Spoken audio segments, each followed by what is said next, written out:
창세기 22장 1절에서 24절. 그 일 후에 하나님이 아브라함을 시험하시려고 그를 부르시되 아브라함아 하시니 그가 이르되 내가 여기 있나이다. 갑자기 창세기를 또 하면 앞에 어디까지 했는지 잘 모를 텐데 그 일 후에 이렇기 때문에 그 일이 어떤 건지 생각해 보고 그 일 후에 이제 이야기가 이어지고 있습니다. 그 일 후에 이 말은 아브라함이 갈대아 우르를 떠나서 세겜과 베델과 애굽과 헤브론과 그랄 땅을 이렇게 쭉 거쳐서 오게 됩니다. 그리고 21장까지 이야기는 21장 마지막 이야기는 브엘세바에서 아비멜렉이 장군 이름이 뭡니까? 장군은 비고를 데리고 아비멜렉이 와서 우물 파는 거 그걸 이제 시비 걸고 이럴 때 이 아브라함은 자세를 낮추고 선물을 주면서 이 우물은 우리가 팠는데 너희들이 빼앗았다 이렇게 얘기하면서 선물을 주고 잔치를 베풀고 약속으로 이 땅은 우리 땅이다 라고 약속함으로 하고 그 아비멜렉은 돌아가고 그 브엘세바는 7 약속이라 해가지고 7마리의 양을 주면서 7이라는 숫자가 약속을 확실히 하게 했는 정빙 서류가 옛날부터 있게 됐습니다. 그리고 거기다 에셀 나무를 심었다고 그랬는데 에셀 나무는 흔한 나무입니다. 그래서 지금 우리나라 전쟁이 나고 산이 민둥산이 됐을 때 제일 먼저 심은 게 아카시아 나무인데 이 에셀 나무는 아카시아 나무는 아니지만 그렇게 흔한 나무였던 거죠. 그래서 잘 자라고 잘 뻗고 이렇기 때문에 에셀 나무를 심고 그걸 브엘세바다. 다시 말해서 이스라엘 나중에 손자가 이제 이스라엘이 아닙니까? 손자가 이스라엘인데 그 이스라엘 나라의 제일 마지막 남단 지경이 이 브엘세바가 됩니다. 예수님 때만 해도 이 브엘세바가 에돔 땅이어서 그 땅을 차지하지 못하고 있었던 거죠. 지금은 아마 브엘세바가 그 이스라엘 땅으로 지금 잡혀 있을 겁니다. 그리고 경계선에 브엘세바만 딱 지나면 이제 이집트로 그렇게 되어 있습니다. 그 쪽으로 쭉 올라가면 이제 가데스 바네아가 그 경계선 상에 있습니다. 그런 지경에 있는데 맨 먼저 이 땅이 이름이 붙여진 거는 보엘라 헤로이라고 이름을 붙여졌는데 그게 누가 붙였는지 알죠? 사라의 몸종 하갈이 이스마엘을 낳아서 쫓겨나서 거기 가가지고 이제 죽는다고 애통을 할 때 하나님이 위로해 주시고 물을 보여주시고 우물을 보여주시고 그래 살게 해주셨는데 그게 이름을 부엘라 헤로이라고 했는데 그 말 뜻은 나를 살피시는 하나님이시다 그런 뜻으로 불렀는데 이삭의 후손들은 브엘세바라고 부르고 이스마엘의 후손들은 브엘라 헤로이라고 부르면서 각자가 성지로 이제 만들고 있는 거죠. 원래는 이스마엘의 후손들은 그 말씀이 거의 안 이루어졌는데 기독교가 생기면서 세지다 보니까 나머지 사람들이 모여가지고 이스마엘의 후손을 따로 정함으로써 무슬림이 탄생하는 모습을 우리가 잘 알고 있습니다. 그러니까 우리는 성경 말씀 그대로 읽었을 때 우리는 잘못된 생각을 찾아낼 수 있는 거죠. 오늘 말씀에 들어가기 전에 어제는 무슨 말씀을 했는지 잠시 보면, 늙어서 팔 벌리고 죽은 베드로를 예수님, 부활하신 예수님이 많은 사람들 앞에서 베드로에게 얘기를 합니다. 마지막으로 했는데, 젊어서는 네 멋대로 허리띠를 메고 돌아다니지만 늙으면 사람들이 띠를 강제로 매게 해서 팔을 벌리게 해서 그렇게 네가 가기 싫은데도 가게 할 거다. 영화로 보면 로마에 안 죽으려고 도망오다가 예수님한테 붙들려 가지고 다시 로마에 가서 거꾸로 매달리게 됩니다. 그게 이제 띠를 띄우고 원하지 않는 곳으로 팔을 벌리고 늙어서 끌고 갈 거다. 그 얘기. 거꾸로 매달려서 죽은 이야기를 예수님이 이미 부활하신 예수님이 미리 말씀을 해 주셨습니다. 그것을 요한이 귀담아 듣고 기억을 되새겨서 기록을 하게 되고, 그때 베드로가 요한을 보면서 쟤는요 이렇게 하다가 욕먹는 이야기가 어제 나왔습니다. 그래서 베드로의 죽는 것은 예수님을 닮은 거다.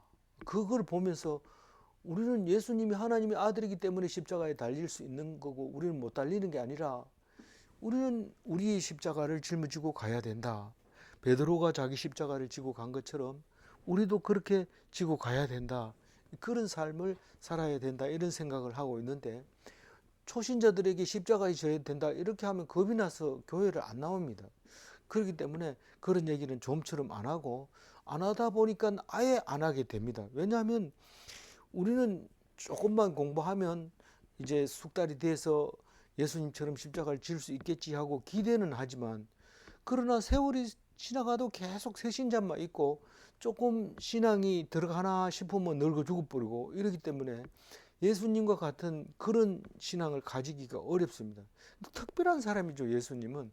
그래서 이 예수님은 그냥 온 게 아니라 그 말씀으로 인해서 살아온 사람들에게서 오시는 참으로 귀한 그 오신 그 때가 하나님이 정해놓은 때였고, 그래서 경륜을 따라서 십자가를 지시게 된 것을 볼 수 있는데, 우리 또한 말씀을 가지고 있으면 당장에는 안 일어나지만 2000년 뒤에 4000년 뒤에 그런 역사가 일어난다는 거예요. 그거는 그냥 온 게 아니라 그 말씀 따라왔다는 것을 알게 됩니다. 오늘 그 선상에서 이 창세기를 묵상하게 되는데, 창세기 이 아브라함 이야기는 예수님보다 2500년 전쯤에 있었던 얘기고, 예수님은 현재 우리가 살고 있는 시대를 기준으로 해서 2000년 전에 계셨던 분이고 그런 거죠. 그러니까 전부 합해서 4500년 되는 그 전의 이야기를 지금 읽고 있는데, 가만히 읽어보면 예수님이 그때 이미 오기로 되어 있었다는 사실을 알게 되는 것이죠.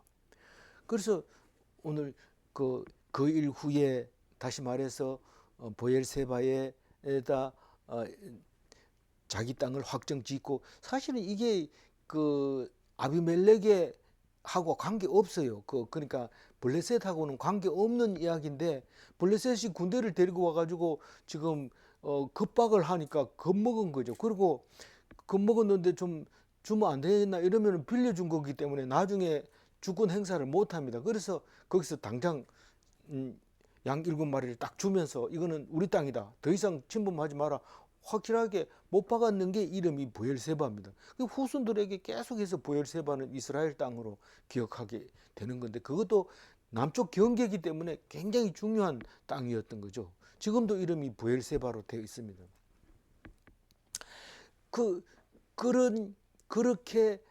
그런 일이 있은 뒤에 아브라함을 시험하시려고 이렇게 얘기를 합니다. 이 시험한다는 것은, 그 시험이라는 것은 구약에서는 낫사라고 표현을 하고, 신약에서는 페라이조라고 얘기를 하는데 그게 같은 뜻인데, 이 시험은 테스트하다, 뭐 그 분석하다, 모험하다, 시도하다, 뭐 이런 뜻이죠. 두 가지 다 뜻은 거의 비슷합니다. 인내하다, 노력하다도 있긴 하지만 거의 뜻이 비슷한데, 시험하려고 했다. 그럼 하나님이 우리를 시험을 자주 하시나? 그런데 이 시험이 신약에 와서 하도 많이 일어납니다. 다시 말해서 네 예수 안 믿으면 살려줄 테니까 예수 믿지 마라, 이렇게 하는 게 이게 시험이라고. 제일 큰 시험으로 제가 신앙생활을 시작하면서 그게 제일 큰 시험이었어요. 지금 공산당에 와서 예수 못 믿으라 하는 게 뻔할 텐데, 너들이 공산당에 와가지고 예수 믿을래 안 믿을래 이렇게 할 때 니 뭐라고 대답하냐. 교회 다닌 지 얼마 안 됐는데 그걸 물어보는데, 그게 답을 못 내리겠더라고요. 내가 예수 안 믿는다고 하면 안 되나 이렇게 말하고 싶지만, 나는 그래도 죽을 때까지 예수 믿는다고 할 거야 이러는데, 진짜 그럴 수 있을까 이러면서 내 스스로를 인정을 못하고 이 베드로처럼 그렇게 한 거죠. 그 앞에서는 큰 소리 땅 치지만 막상 일을 땅 치고 보면 모른다고 하는 거나 마찬가지. 그러게 늘 했는데 그게 시험이냐? 그게 시험일, 여기서 보면 그게 시험이 맞습니다. 근데 이 야고보서에 보면 사람들이, 야고보가 이제 그 교회 당회장이 아닙니까? 당회장인데 야고보서를 쓸 때는 사람들이 그 시험 받는 것 때문에 맨날 얘기를 합니다. 뭐 아파가지고 드러누워 있으면 네 시험 받는다. 시험 지금 받고 있다. 무슨 말입니까? 정확하게 얘기하자면, 네가 그렇게 아파도 하나님께 영광 돌리고 감사합니다. 지금까지 살려줘서 감사합니다. 오늘은 실제로 좀 많이 아프지만 어제까지 살려줘서 감사합니다. 이렇게 할 수 있느냐 이 말이죠. 그걸 시험한다는 거예요. 그러니까 안 아픈 사람들은 뭐 다니면서 저 시험 받고 있어, 지금 시험 들었어, 뭐 이러고 지금 뭐 굉장히 시험에 빠졌어, 뭐 이렇게 자꾸 얘기를 하니까 하나님 싫어하는 거예요. 하나님 왜 나한테 그런 시험을 줍니까? 이러니까 하나님 싫어하니까 야고보서가 이렇게 얘기합니다. 1장 13절에, 이게 1장에 나왔다는 얘기는 그때 당시에 아주 중요한 이슈라는 것이었죠. 사람이 시험 받을 때에 내가 하나님께 시험 받는다 하지 말지니 하나님은 악에게 시험 받지도 아니하시고 친히 아무 시험도 아니하시느니라. 시험 받는다는 게 악한 게 아니다라는 거죠. 근데 이 얘기를 바로 알아듣는 게 굉장히 어렵습니다. 옛날 그 천주교 교부도 이거를 이해를 못하고, 야고보서는 아예 읽지 마라, 그 쓸데없는 책이다, 이렇게 할 정도로 이 야고보서를 이해를 못한 거예요. 근데 나중에 알고 보니까 야고보서만큼은 차원 높은 게 없어요. 로마서보다도 더 높은 건데 그거를 이해를 못한 거죠. 어쨌거나 이 시험을 받는데 악에게 시험 받는 거 없다. 절대로 하나님은 아무도 시험하지 않는다, 악으로 시험하지 않는다 이 말입니다. 그래서 요즘도 조금 시험 받고 난 사람들, 그러니까 고통을 통해서 하나님을 받고 난 사람들이 입에서 나오는 얘기가 뭐냐 하면, 하나님은 시험 안 한다, 다만 자기가 욕심에 빠져서 시험에 든다, 이런 얘기를 결론적으로 합니다. 물론 성경에도 나오지만 자기 입으로 성경을 안 보고 얘기한다는 것은 자기 체험신앙을 말하고 있는 겁니다. 실제로 시험 든다 이 말은 욕심이 나서 덥석 물었는데 그게 그만 감옥에 가게 돼버렸습니다. 그게 시험에 든 거예요. 시험에 통과하지 못한 거예요.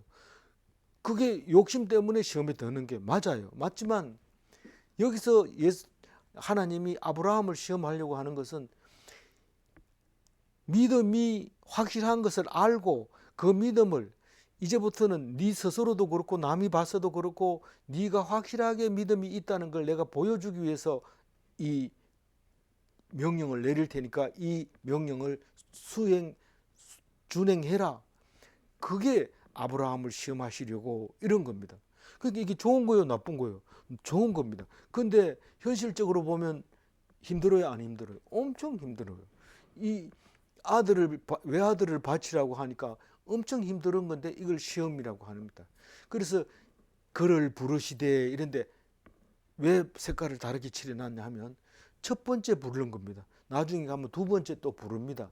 첫 번째는 아들을 바쳐라. 두 번째 부르면 내가 너에게 복을 주겠다. 그 두 번째 부르심이 우리는 되게 신경 쓰이고 되게 기쁘고 되게 감사하지만 첫 번째 부르시면은 몸이 괴롭고 참 나에게 이런 일이 있으면 가능할까?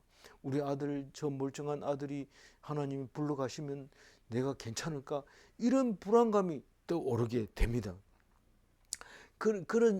그런데 첫 번째 부르심입니다. 똑같은 겁니다. 아들을 데리고 가겠다는 겁니다. 2절 읽어볼까요? 여호와께서 이르시되 내 아들아 내 사랑하는 독자 이삭을 데리고 모리아 땅으로 가서 내가 내게 일러준 한 산 거기서 그를 번제로 드리라. 네 아들, 네 사랑하는 독자 이삭을 데리고 이렇게 그 100세에 낳은 아들이 얼마나 귀합니까? 근데 그걸 데리고 모리아 산으로 가서 내가 내게 일러준 한 산에서 모리아 땅으로 가서 한 산에서 거기서 그를 번제로 드리라. 이게 한 산이 나중에 보니까 그 예루살렘 아라우나의 타작 마당이었고 지금 거기에 그 바위 번제를 드렸다고 하는 그 번제단이 모리아 산의 제단이고 지금 황금돔이라고 하는 바위돔이 있는데 그게 이슬람 교의 모스크가 서 있고 제2 성지로 인정하는 모스크의 이슬람의 성지가 된 거죠. 되어 있는 거죠. 그런데 3절 읽어볼까요? 아브라함이 아침에 일찍 일어나 나귀의 안장을 지우고 두 종과 그의 아들 이삭을 데리고 번제 쓸 나무를 쪼개어 가지고 떠나 하나님이 자기에게 일러준 곳으로 가더니 사실은 지금 이삭을 바치려고 했던 그 바위 위에 이스마엘의 후손들이 지금 모스크를 세워놓고 자기 땅이라고 하고 있는 거죠. 영원히 지금 그대로 있을 것 같은 느낌이 들어요. 지금도 그거는 건들지 못하고 있는 거죠. 실제로 이스라엘이 힘이 세기 때문에 지금 미국식으로 한다면 어느 순간 무슬림 보다가 세력이 세지면 그 모스크 철거할 겁니다. 그렇지만 아직은 건들면 살아남을 가능성이 적습니다. 왜냐하면 이슬람 국가가 힘이 결집이 세고 기독교 국가는 결집이 세지 못하니까 지금 있는 거죠. 그런데 지금 파괴가 되고 있어요. 이슬람이 두 파가 지금 완전히 협력을 하지 못하고 있으니까 지금 이 순간 이걸 거쳐서 결국은 그 자리를 차지할지 그거는 아직 두고 봐야 하지만 어쨌거나 지금 상황이 그렇게 되어 있는 겁니다. 그래서 아브라함은 지금 순종합니까 안 합니까? 순종합니다. 어떻게 하는 게 순종하는 겁니까? 아침 일찍이 일어나서 나귀와 두 종을 데리고 이삭과 번제에 쓸 장작을 가지고 출발을 합니다. 어디로 가느냐 하면 모리아 산으로 가는데 어디에서 출발합니까? 브엘세바에서 출발을 하죠. 그런데 거리가 얼마나 될까요? 3일 길이라고 얘기합니다. 3일 밤을 자고 거기를 도착합니다. 키로수로 따지면 제가 안 재봤습니다만 아마 3일 길이 될 겁니다. 4절 읽어볼까요? 제3일에 아브라함이 눈을 들어 그곳을 멀리 바라본지라.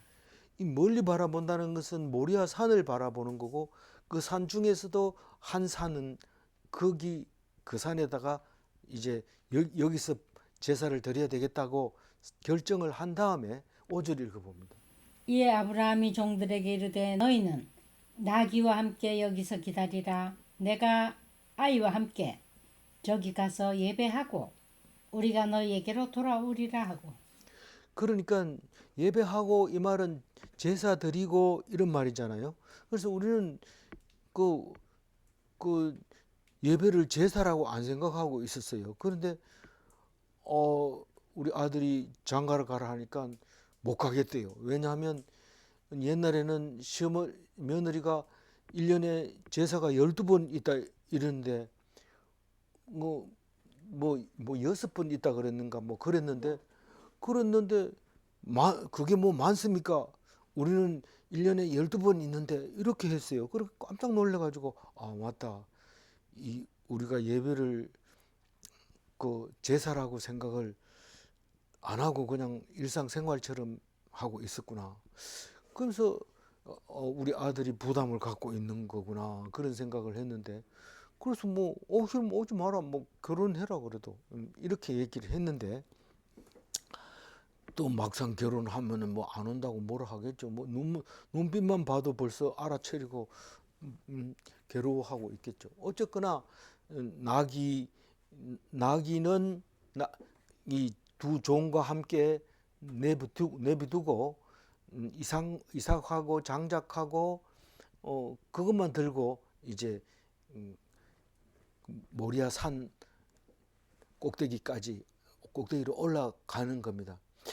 이런 걸 보면서 우리는 일상생활을 하면서 필요할 때는 그 일상생활하는 사람들 속에서 구분해 나가야 됩니다. 우리는 그 교회 권사님이라 그러면은 뭐 권사가 뭐 중요해 이러지만 교회 안에서는 권사들이 일을 다 처리합니다. 그렇기 때문에 뭐 권사가 뭐 필요 없다, 뭐 나는 권사 될 필요 없다 이러면 작은 교회로 가는 게 훨씬 좋아요. 그래야지 안 그러면은 기껏 같이 일하다가 니는 권사 아니니까 저기 따로 가 이런 소리를 하기 때문에 권사가 뭐 별로 중요하지 않다 이러거든 작은 교회 가고 권사가 중요하다 이러거든 큰 교회 가서 권사 역할을 권사를 제대로 뭐 섬기라고 얘기는 할 수 없지만 그 구별된 삶을 행동을 해봐야 됩니다. 그래서 작은 교회 권사하면 되죠. 그래서 그 예수님이 12제자들하고 같이 다니다가 중요한 기도가 있을 때는 꼭 3명만 데리고 가요. 너희들은 여기 있으라 이러면서 그 3명을 데리고 가서 기도하는데 마지막 기도 겟세마네 기도 때도 그렇게 했어요. 내가 기도할 동안에 너희는 여기 앉아 있으라.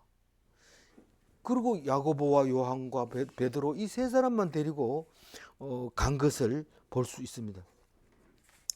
이 종과 나귀도 다 데리고 가지만 막상 제사 지낼 곳이 딱 정해지면 너희들은 여기 있으라 그러고 2사람이 가게 되는 것을 볼 수 있습니다.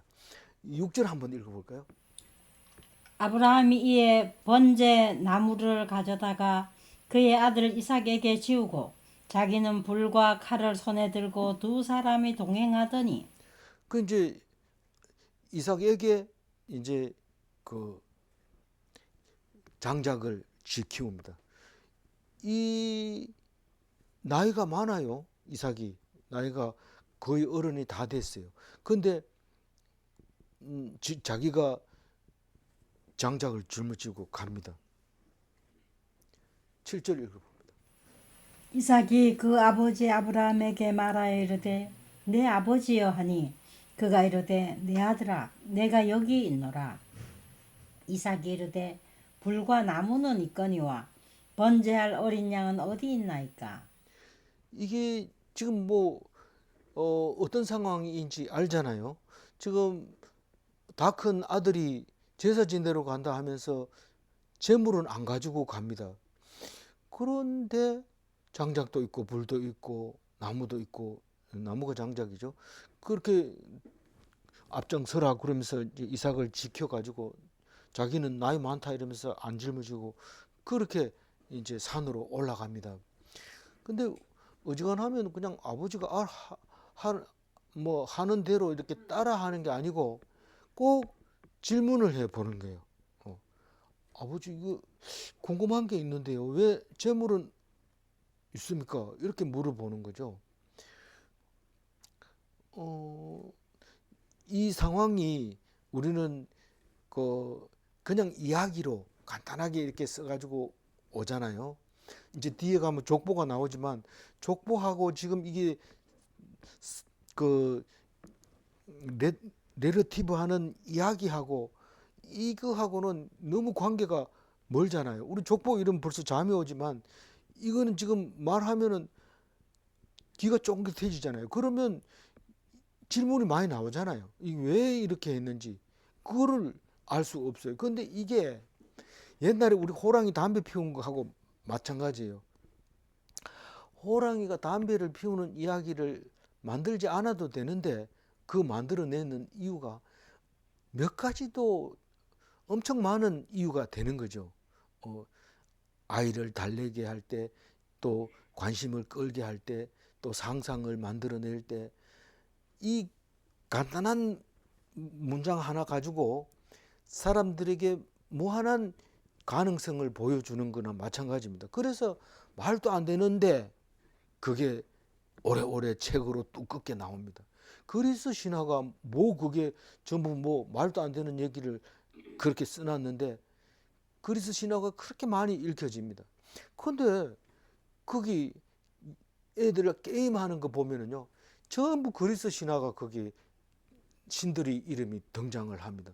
성격에 맞게.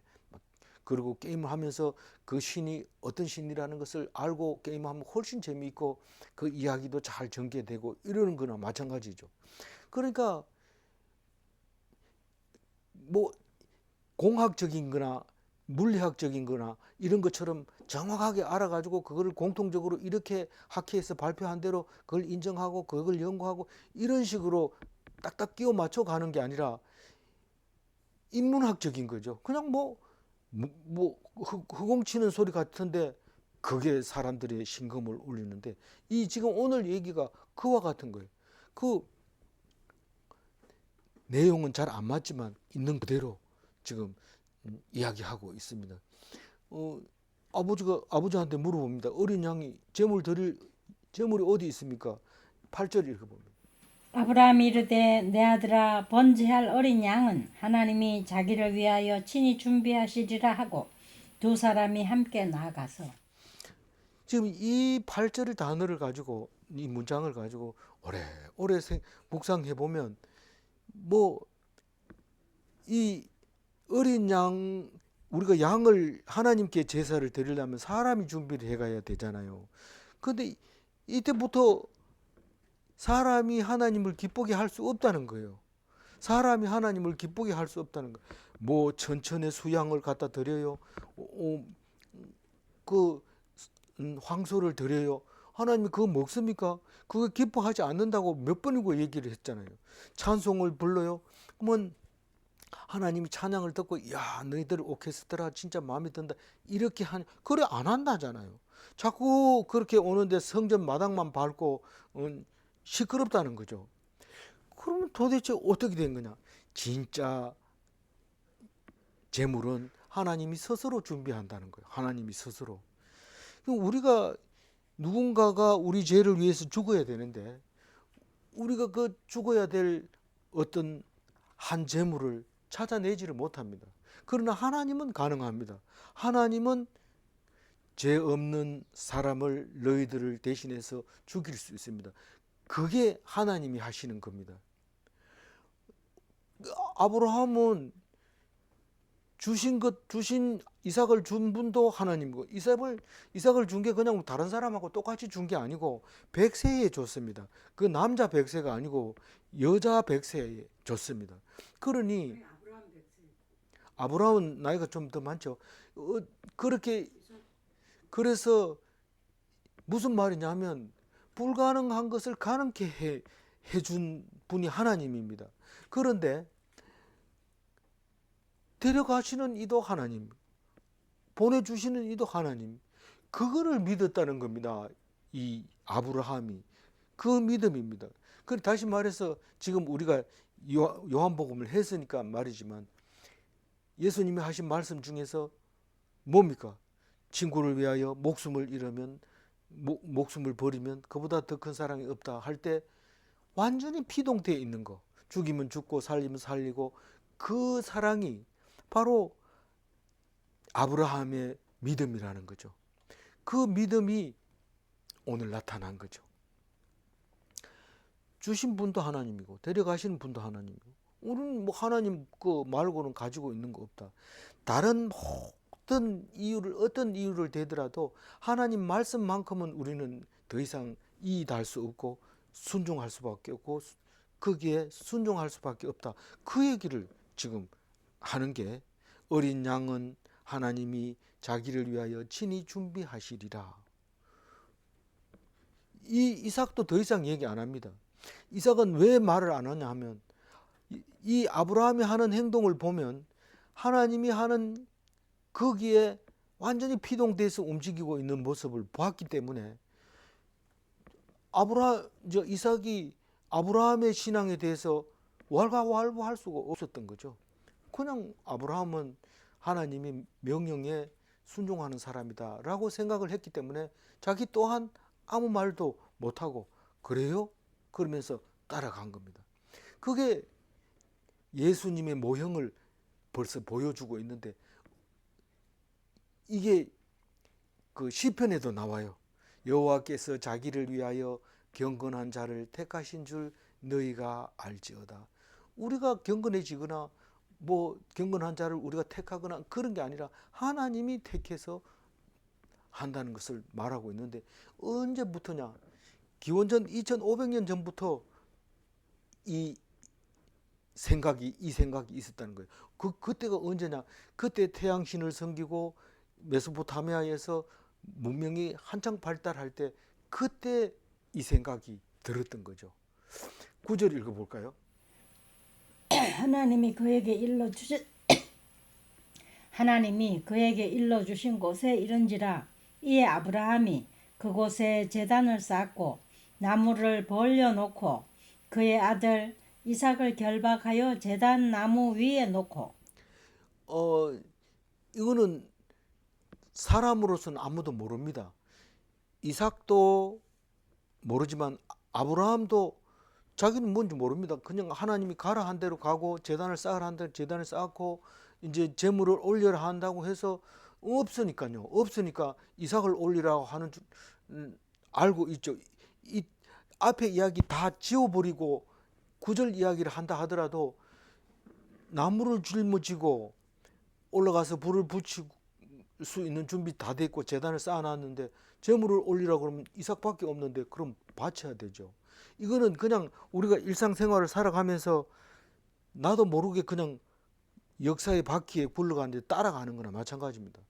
그런데 자세히 보니까 네가 왜 여기까지 왔느냐? 네 이삭 바치라고 그랬잖아. 그래서 여기 온 거 아니냐? 그러니까 당연히 이삭을 바치는 거죠. 근데 이삭은 내 마음대로 이 땅에 온 것도 아니고 가는 것도 아니고 하나님이 그 아브라함이 하는 거 보니까 아브라함이 하나님 말씀을 따라 하는 거니까 나도 묶으면 묶어져 있는 거예요. 올리면 올리는 거예요. 죽이려고 하면 소리 안 지르는 거예요. 가만히 있는 거예요. 양이 돼가지고 있는 거예요. 그게 예수님이잖아요.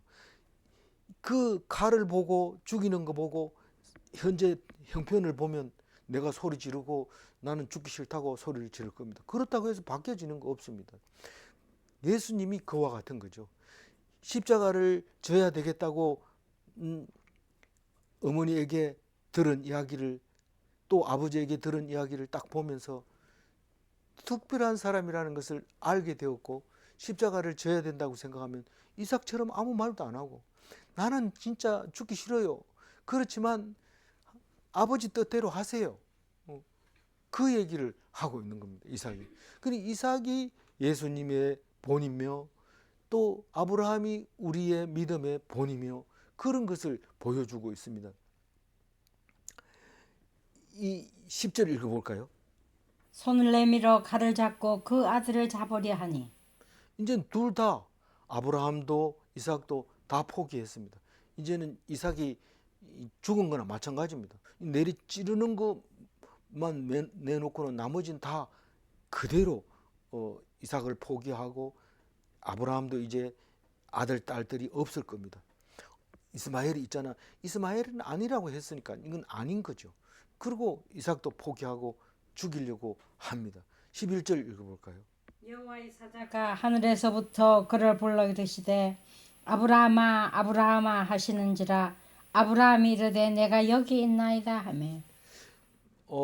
이 대화 중에서 내가 여기 있나이다 이 말은 내 아들아 내가 여기 있노라 내가 여기 있나이다 맨 처음에 1절부터 내가 여기 있나이다 이렇게 할 때 내가 여기 있나이다 이 말은 요즘 그런 말을 잘 안 쓰죠. 그냥 막바로 부르고 말하고 이런 건데 진지하게 대답할 때 진짜로 두 사람 사이에 이야기할 때 다른 사람이 개입하지 않고 얘기할 때 내가 여기 있나이다 나에게 말씀하세요 그렇게 얘기합니다. 그게 그 오른쪽에 제가 그림을 하나 갖다 붙여놨는데 이게 그 수양이 수풀에 걸려 있는 조각품입니다. 이게 어디 거냐 하면 이게 기원전 2500년에 제작한 거라고 학자들이 얘기를 하는데 어디 있는 거냐 하면 대형 박물관에 영국 대형 박물관에 있는 겁니다. 어디서 나왔냐면 우르에서 나왔다는 거예요. 우르가 어디냐면 갈대아 우르 아닙니까? 그러니까 이 아브라함의 고향이잖아요. 그가 신을 섬기던 태양신을 섬기던 그 곳이잖아요. 거기가 메소포타미아 바벨론이 그 시작된 거잖아요. 그 훨씬 전에 2500년 BC 2500년 네. 그러니까 아브라함이 갈대아 우르를 나오기 전에 만들었다고 생각한다고 거기 기록이 그렇게 돼 있다는 거. 대형 박물관에 가면 그렇게 적혀 있다는 거예요. 그래서 그 옆에 이제 설명을 해놓기를 우르의 원주민인 아브라함이 이삭을 제물로 바치던 이야기다. 근데 그 우르와 아브라함이 이삭을 바치는 거하고는 시간적으로는 불과 20년이나 30년쯤 되겠죠. 왜냐하면 이삭이 100살 됐으니까 와가지고 거기서 출발해가지고 하란 땅에 잠시 있다가 내려왔잖아요.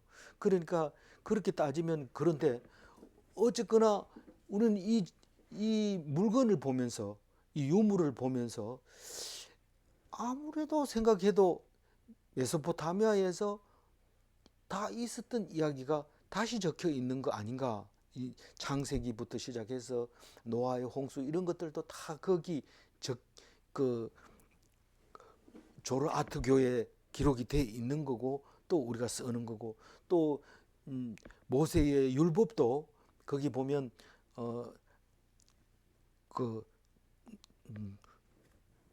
누구의 법 이해는 이해하는 법이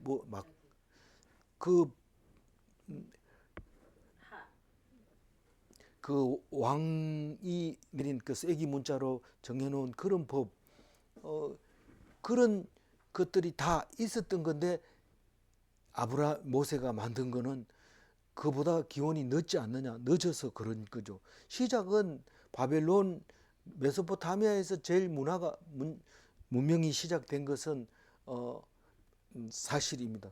그런데 문자로 남아 있는 게 그 방금 하무라비 법전에 나와 있는 것을 그대로 모세가 기록한 거 아니냐.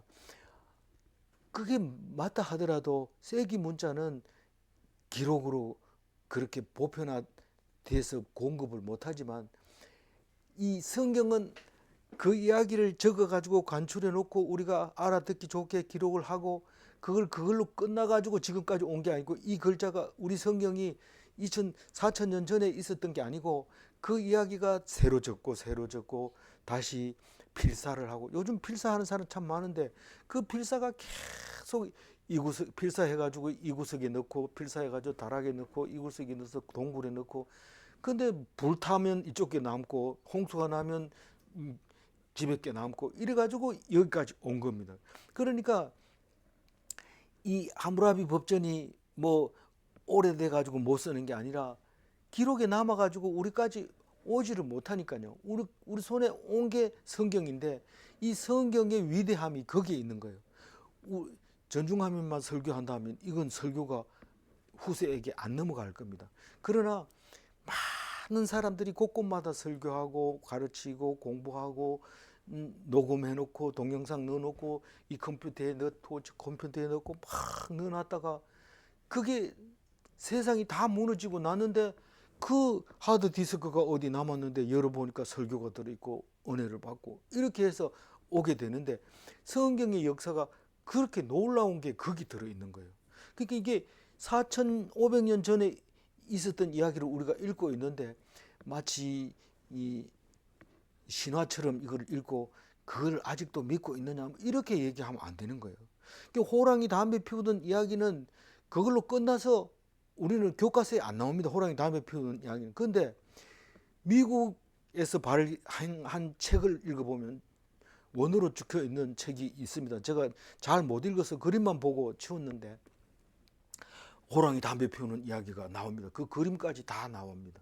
그러니까 우리 것은 우리가 지키는 것처럼 보이지만 그게 결국은 다른 나라에서 이야기를 듣고 가서 만들어져 있고 또 프랑스, 일본, 우리를 그 정복했던 나라들은 나쁜 사람 이래가지고 교과서에서 가르치지만 우리 문화를 다 거기서 가지고 철저하게 보존하는데 온도와 습도를 맞춰가지고 그거를 그렇게 고이 간직할 뿐만 아니라 그걸 들여다볼 때는 장갑을 끼고 마스크하고 이렇게 들여다보고 우리 나라 이게 우리 건데 우리 가져가면 안 돼 이러면 절대로 안 된다. 사진도 찍으면 안 된다 이러면서 막 이러는데 고맙게 생각해야 돼요. 우리가 그걸 사진 찍어가지고 우리 거라 이래가지고 사람들 동원해가지고 일본 쳐들어가서 내 나라 이러면 줘야 되잖아요. 그러니까 안 보여주는 거죠.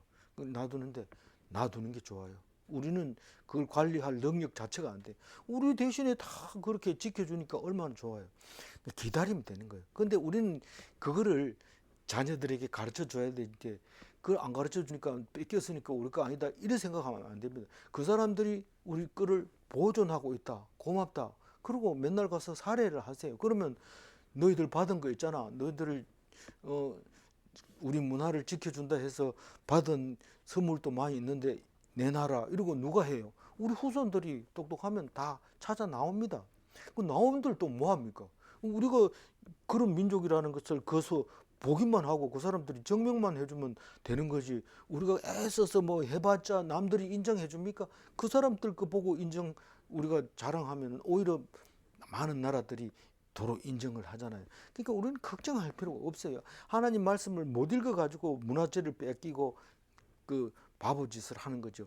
뺏긴 게 아니라 맡긴 거고 하나님이 너희들을 문화가 참 좋으니까 내가 보존할게 그러고 보존한 겁니다. 지금 대형 박물관에서 이 나무에 걸린 이 순양 이 조각품이 이건 그림도 아니고 조각품이니까 이게 뭘로 만들었는가 그 다 설명이 나와 있어요. 근데 이거 대형 박물관 가보고 싶잖아요. 근데 돈이 없잖아요. 시간도 없고. 이거 이런 글을 뭐 때문에 이게 말씀의 역할이 그만큼 큰 거예요. 우리에게 능력을 주는 거죠. 성경 공부 안 한 사람은 성경 잘 안다. 내가 몇 번 읽었다 이러지만 감동은 오지 않을 수 있어요. 그래서 잘 읽어봐야 돼요. 12절 읽어볼까요? 사자가 이르되 그 아이에게 손을 대지 말라. 그에게 아무 일도 하지 말라. 내가 내 아들 내 독자까지도 내게 아끼지 아니하였으니 내가 이제야 네가 하나님을 경외하는 줄을 아노라. 이 말씀 12절을 읽으면 예수님이 죽은 자 가운데서 다시 살아나는 겁니다. 이게 12절 이야기가. 그러니까 네가 믿었기 때문에 네가 나를 믿는 줄 안다. 그러니까 죽이지 마라. 안 죽이는 거예요. 예수님은 죽은 자 가운데서 다시 살리시고 하나님 우편에 앉혀놓고 우리를 통치하고 계시도록 만들어놨는데 이게 예수님 오기 2500년 전에 이야기했고 지금 2000년 더 지난 4500년 후에 이 말이 이해가 되고 해석이 되는 거죠. 예수님이 죽은 자 가운데서 다시 살아나는 것은 하나님이 손대지 마라, 죽이지 마라, 아무 일도 일으키지 마라, 다시 살려라 그 말입니다. 왜냐하면 너희들이 나를 믿고 제일 사랑하는 그 아들까지도 죽이려고 했으니까 나는 너의 믿음을 인정하겠다. 너 믿음 때문에 산다 예수님이. 그래서 우리는 잘 모르지만은요. 잘 모르고 그냥 신앙생활을 하지만 예수님을 우리가 믿었기 때문에 예수님이 다시 산 거지, 예수님을 안 믿으면 예수님은 다시 산 게 아닙니다. 부활한 게 아닙니다. 자꾸 부활을 믿으려고 막 애를 쓰는데 애쓸 필요가 없습니다. 믿는 사람의 예수님이기 때문에 다 안 믿고 한 사람만 믿어도 예수님은 살아나신 겁니다. 그 한 사람의 믿음 때문에 살아나신 겁니다.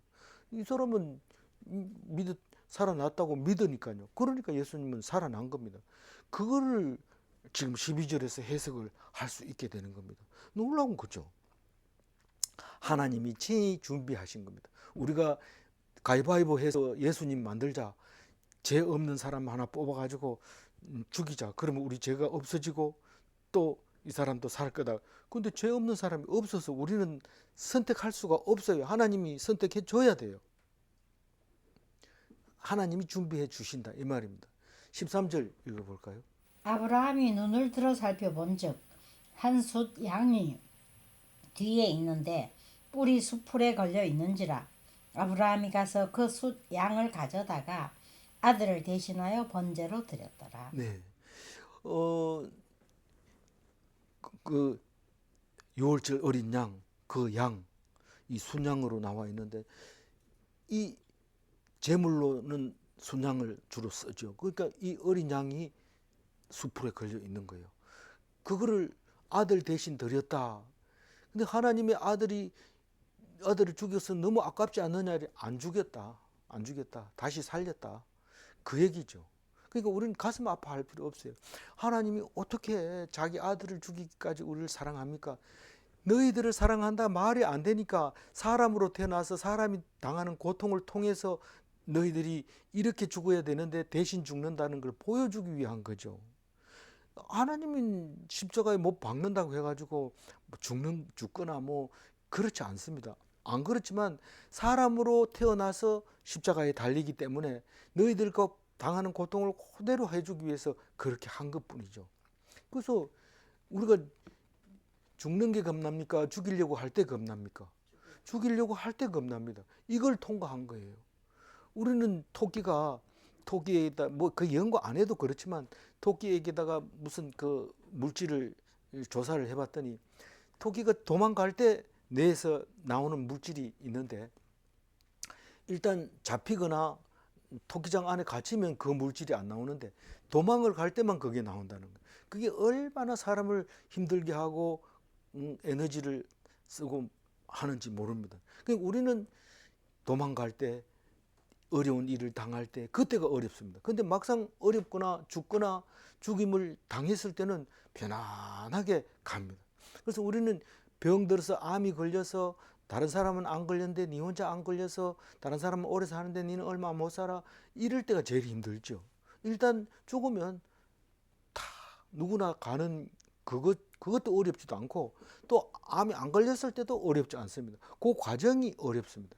그게 십자가인데 그 십자가를 짧은 시간에 통과하는 거, 그게 예수님이 우리에게 보여준 거죠. 12시간만 내 권세를 세상에 맡겨라. 그럼 그 12시간만 통과하면 영원한 나라가 온다. 그 얘기를 본을 보여주시는 건데 이 숯불에다 장작을 올리고 손으로 묶어가지고 칼을 높이 드는 이 순간까지가 제일 힘든 거죠. 지금 통과한 거예요. 통과하고 이제 상황이 끝났습니다. 그래서 아브라함이 그 땅을 이름을 붙여줍니다. 14절. 아브라함이 그 땅 이름을 여호와 이레라 하였으므로 오늘날까지 사람들이 이르기를 여호와의 산에서 준비되리라 하더라.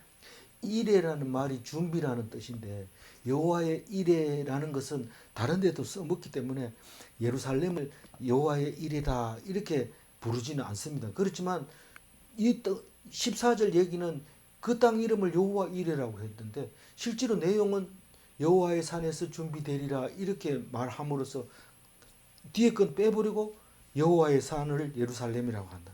여호와의 산 이렇게 부르는 거예요. 지금도 여전히 여호와의 산이라고 부르고 거기를 그 뭐라고 합니까?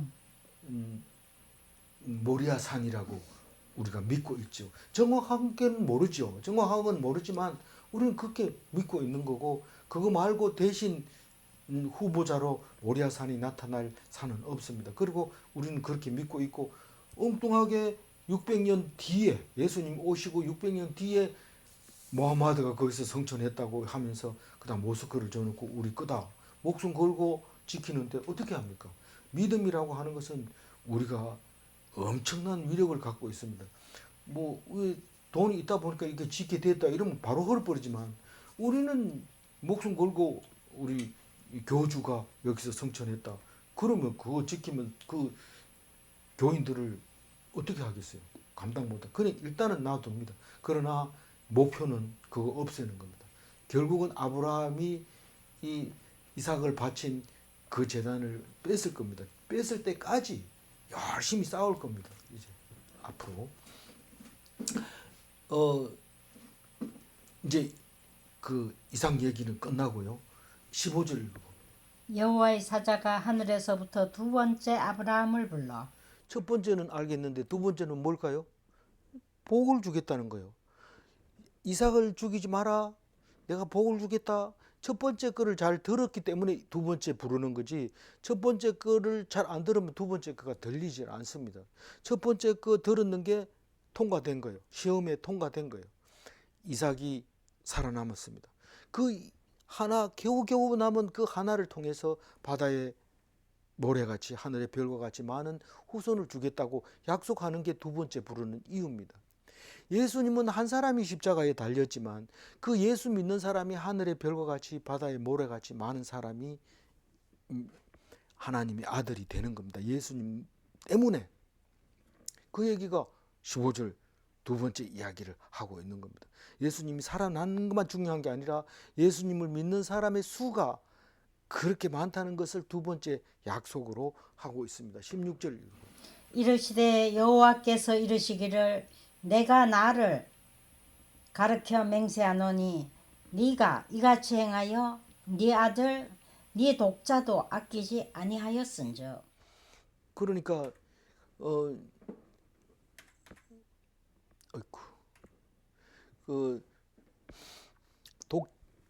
그러니까 우리가 하나님 아들 독자 예수 그리스도가 죽었기 때문에 나머지는 뭐 축복이죠. 17절 읽어볼까요?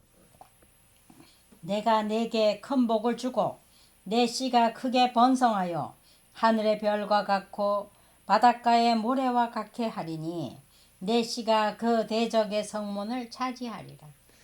대적의 성문을 차지하리라. 이 말은 대적에게 꿀릴 필요가 없다는 거, 꿀리지 않는다는 거예요. 어떤 그 대적이 없죠. 예수 믿는 사람 대적은 없습니다. 내 믿음을 빼앗아갈 수는 없는 거죠. 그 승리를 말하고 있는 거죠. 18절.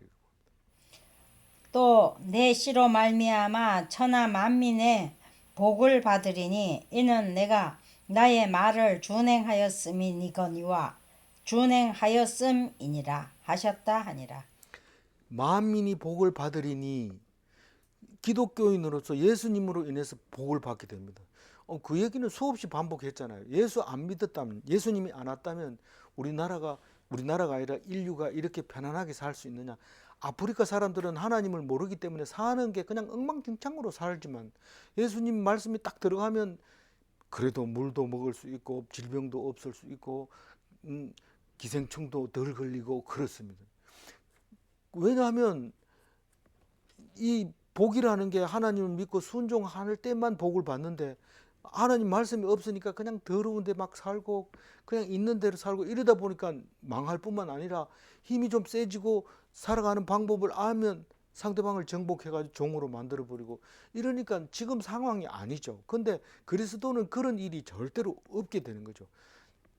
항상 복을 받게 되고 감사하게 되고 기뻐하게 되고 사랑하게 되고 하나가 되게 하고, 그러니까 싸움이 없고 평화를 유지하는 거예요. 지금까지 2차 대전 끝나고 지금까지 싸움 안 한 것만 해도 기독교인 때문에 복을 받았다고 생각을 하면 되는 거죠.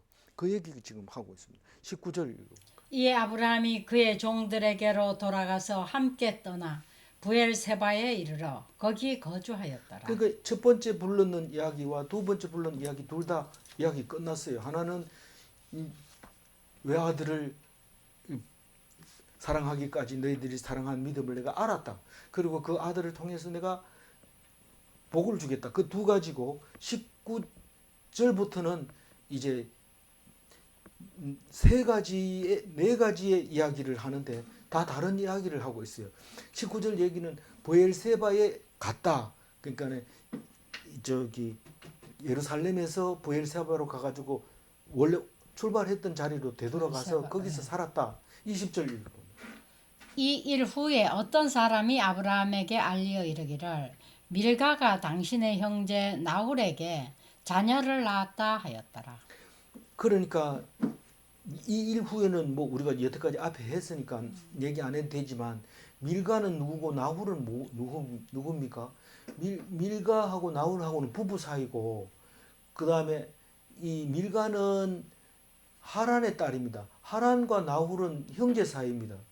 복잡하죠. 그런데 그 표가 있으니까 빨간 것은 부인이고 하늘색은 딸입니다. 그러니까 왼쪽에 있는 게 아버지고 오른쪽에 있는 게 자식이고 그렇게 되어 있습니다. 그리고 아래 위로는 형제이겠죠. 나홀과 하란은 아브라함의 형제입니다.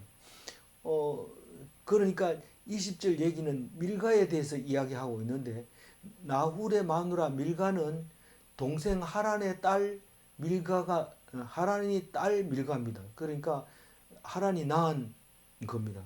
그래서 밀가는 나홀에게 시집을 갔고 밀가가 낳은 자식이 몇 명이라고 했어요? 7명이라 했나요? 8명이라 했죠.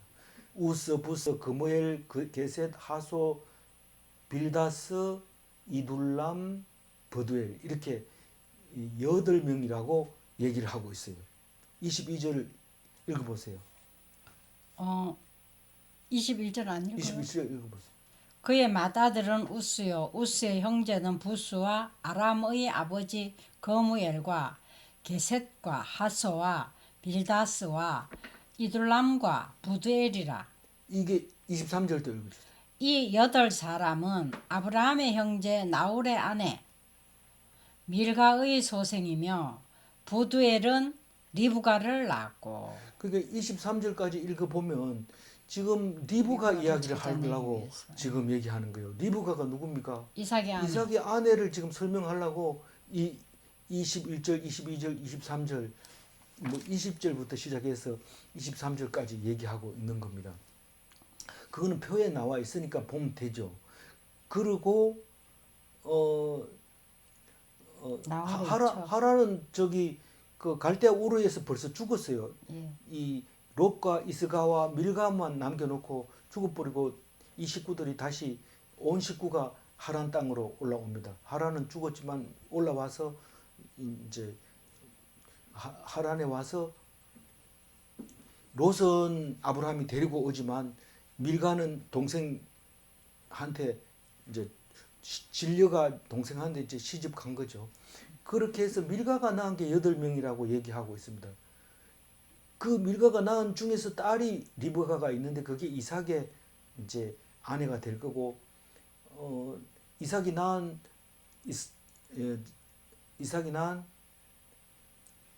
이스라엘은 그 야곱은 그 라반이 낳은 레아와 딸 라헬 둘이 이제 마누라가 되는 거죠.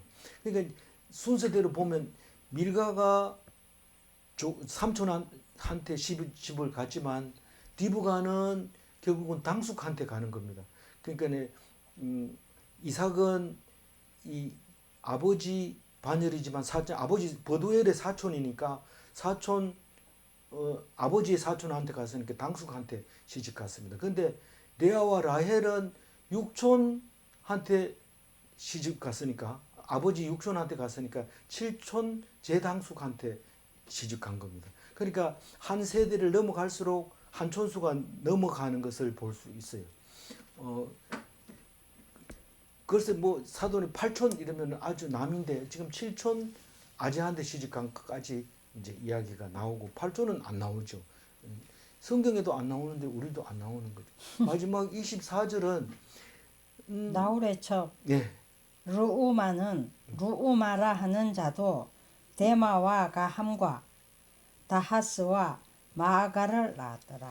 근데 가함. 이 나홀의 후처까지 첩까지 얘기할 필요가 있느냐? 나중에 보면 나올 수도 있어요. 근데 지금까지는 모릅니다. 아브라함도 후 첩이라 안 하고 후처라고 해가지고 나오죠. 미디안 이런 것들은 아브라함의 후처가 낳은 그 족속들입니다. 근데 그 얘기는 안 나오고 여기서 나홀의 첩. 첩이라고 해가지고 5명이 4명이 나오죠. 4명이 이렇게 나오는데 이건 엑스트라 조연입니다. 그러나 나중에 찾다가 이게 필요할 때가 있습니다. 지금은 뭐 크게 등장할 필요가 없어요. 근데 나홀도 첩이 있었다. 그 정도까지만 기억하면 안 되겠나 싶습니다. 그 나홀이 애를 전부 12명 낳았네. 예, 그렇죠. 그렇게 보면 되죠. 네. 그래서 하나하나 찾으면 뭐 여러 가지 이야기거리가 나옵니다. 8절 하이라이트만 읽어보겠습니다. 이 어린 어린 양은 양은 하나님이 자기를 위하여 친히 준비하시리라. 우리의 의로는 구원이 불가능합니다. 하나님을 믿는 그 믿음으로 의롭다 하십니다. 이 얘기를 왜 하는지 알겠죠? 하나님이 이 우리를 구원해 줘야 구원이 되지. 우리가 뭐 노력해서 되는 게 아니고 하나님이 예수님을 보내줘서 그래서 구원 받았다는 것을 알아야 되고 또 하나님이 우리에게 예수님을 보내줬다는 것을 그 믿음으로 의롭다 하고 인정을 받는다는 겁니다. 질문합니다. 아브라함의 믿음이 우리의 믿음이 되었는가? 믿음의 조상이죠. 두 번째 질문, 아브라함의 믿음은 말씀 순종인가? 네, 그렇습니다. 기도하겠습니다. 하나님 감사합니다. 창세기를 통해서 예수님을 보게 해주셔서 감사합니다. 우리는 하나님을 기쁘게도 할 수 없고 오직 순종하게만 할 텐데 그 순종하다 보면 인간으로서는 도저히 순종하지 못할 때가 있는데 그러나 세상보다 하나님을 더 제일로 여기는지 말씀에 순종하고 완전히 피동되는지 그것을 보실 때에 그것을 우리는 시험으로 생각하고 그 시험을 잘 통과해서 더 큰 복을 주시려고 한다는 것을 기억하고 우리의 어려움이나 우리의 억울함이나 우리의 고통도 견딜 수 있는 힘을 주신 것을 감사합니다. 이 말씀을 가지고 영원히 죽지 않는 삶을 살게 도와주시옵소서. 인도하여 주실 줄 믿사옵고 감사하며 우리 주 예수 그리스도 이름으로 기도 올리옵나이다. 아멘.